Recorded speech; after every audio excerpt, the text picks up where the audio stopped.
I never thought much about the apartment complex I lived in. It wasn't the best, but it was cheap, and during the lockdown, I had nowhere else to go. I worked remotely, barely went out, and honestly, I liked the quiet. But that quiet turned into something else entirely, something I still can't explain. It started small. Every night around 3 a.m. I'd hear this faint tapping sound. At first I thought it was the pipes or maybe a neighbor moving around, but then I noticed something strange. It was always 3 slow taps, perfectly spaced out, and they always came from the same place, the wall behind my bed. I lived alone. That wall wasn't shared with another apartment. It was the outer wall of the building. I tried to ignore it, but it kept happening. Every night, same time, same pattern. 3 taps, silence, 3 taps again. One night I finally decided to check. I pressed my ear against the cold wall, waiting. My heart pounded in my chest, and for a moment there was nothing. Then tap, tap, tap. I jerked back, but something didn't make sense. It hadn't come from the wall. It had come from inside my room. I spun around, scanning the darkness, but there was nothing. Just my desk, my chair, the dresser. Everything was exactly as it should be. But my gut told me something was wrong.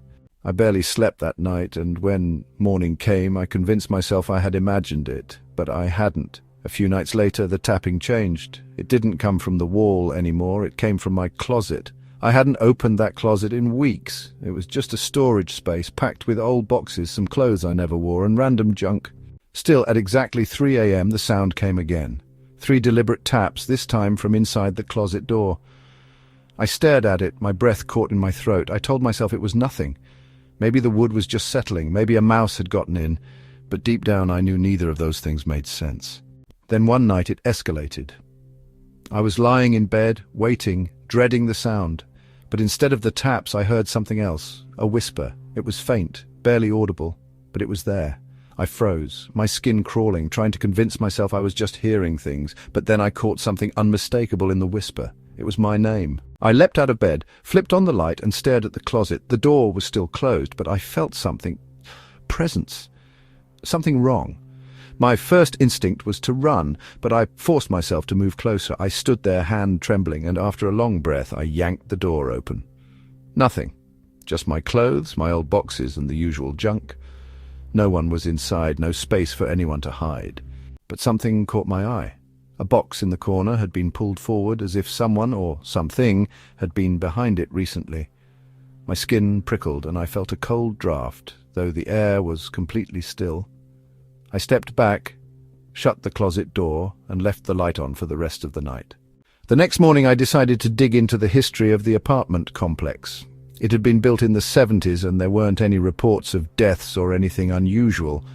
But then I found a post on an old forum, someone who had lived in my unit years ago. They described the same tapping, the same whispers, and something else. They had moved out after waking up one night to find their closet door wide open, when they knew they had locked it. I stared at the closet door, my stomach turning to ice. I had never locked it before. That night I did. I dragged my dresser in front of it for good measure, but at 3 a.m. I woke up to the sound of creaking wood. The dresser, heavy, solid, impossible to move by accident, was shifting, slowly scraping against the floor. Something inside the closet was pushing it. I bolted upright, heart hammering. My breath came in short, panicked bursts as I grabbed my phone, hands shaking. The scraping stopped, and for a long, horrible moment, there was silence. Then came the taps, 3 of them. But this time, they didn't come from the closet. They came from under my bed. I didn't stop to think. I didn't try to check. I just ran. I didn't return to that apartment. I packed up my essentials the next morning and left everything else behind. A week later, I got a call from the new tenant.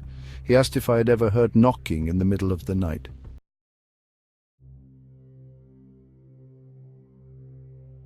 I thought the worst part of lockdown was the isolation, the eerie silence of empty streets, the absence of human connection. But for some of us, the real horror wasn't being alone, it was realizing we weren't. The lockdown had been hard on everyone, but for me it was unbearable. I lived alone in a small one-bedroom house in a quiet neighborhood outside of Seattle.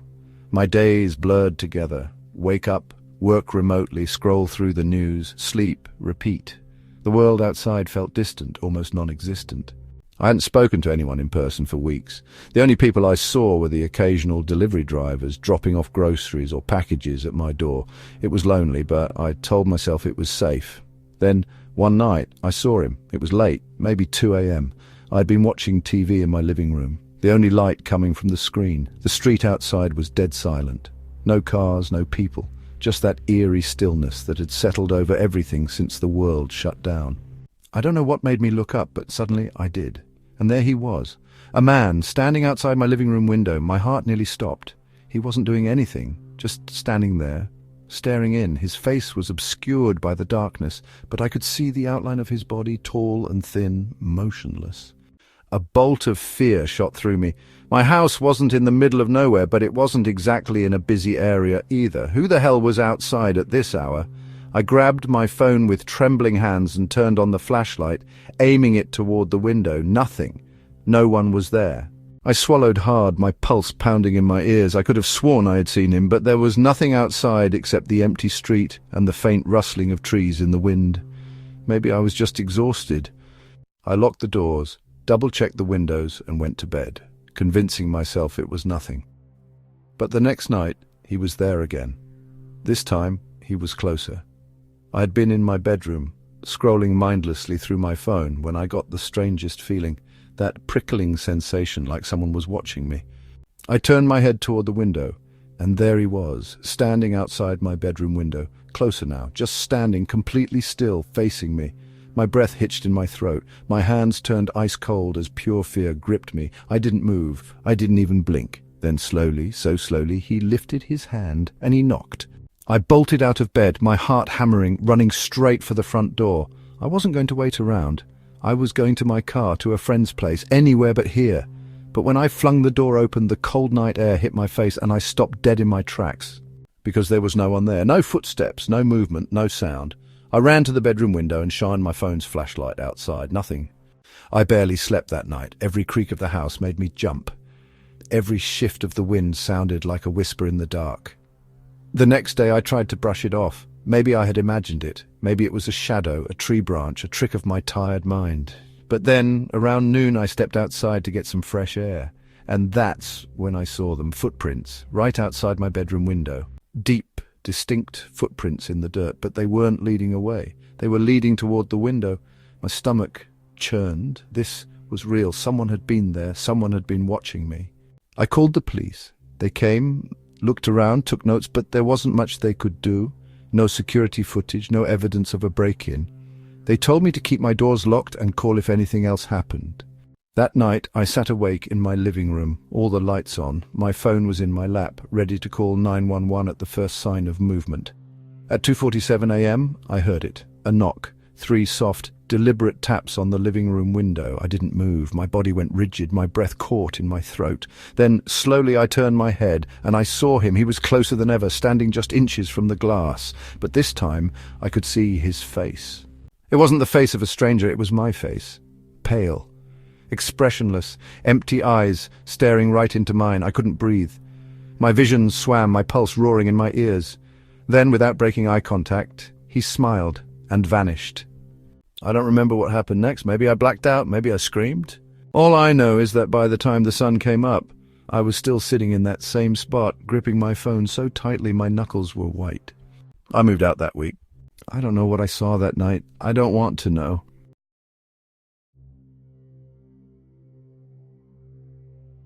After hearing stories about people seeing things outside their windows during lockdown, I considered myself lucky.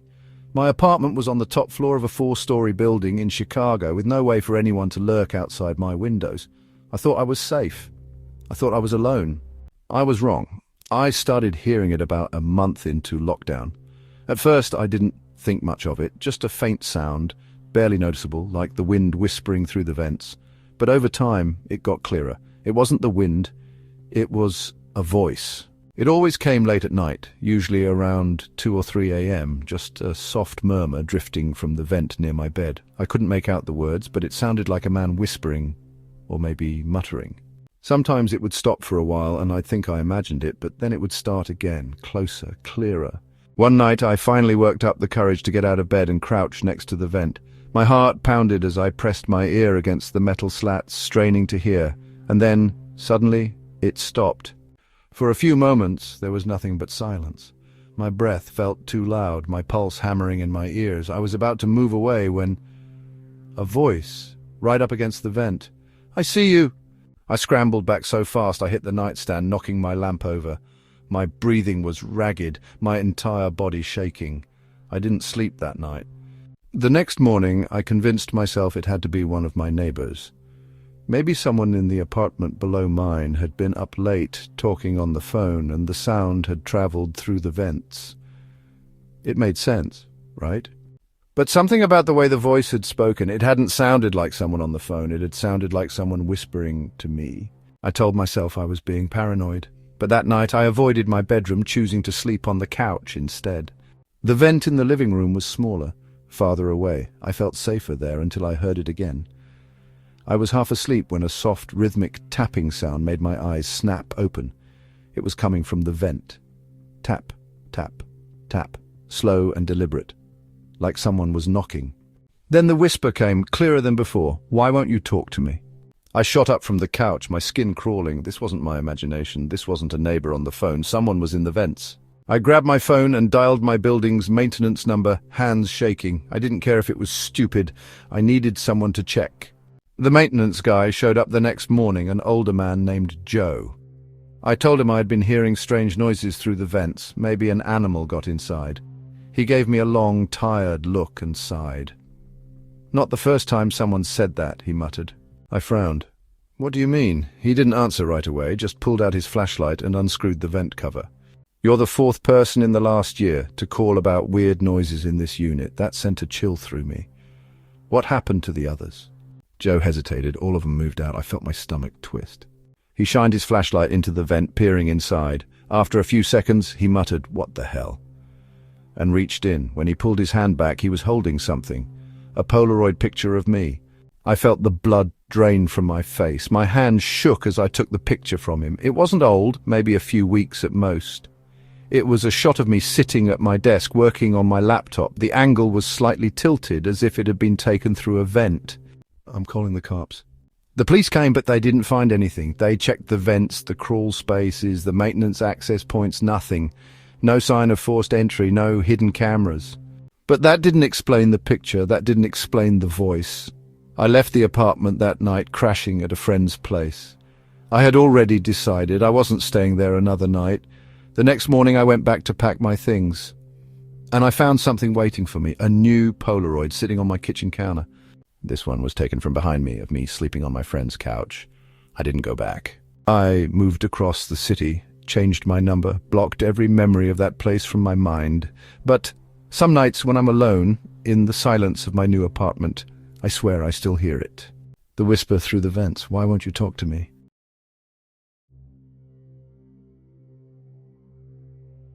Lockdowns forced us into isolation, but for some, solitude wasn't the scariest part. It was realizing something else was lurking in the shadows. Whether it was a presence behind the walls, a figure at the window, or a voice in the vents, the terror wasn't just in our minds.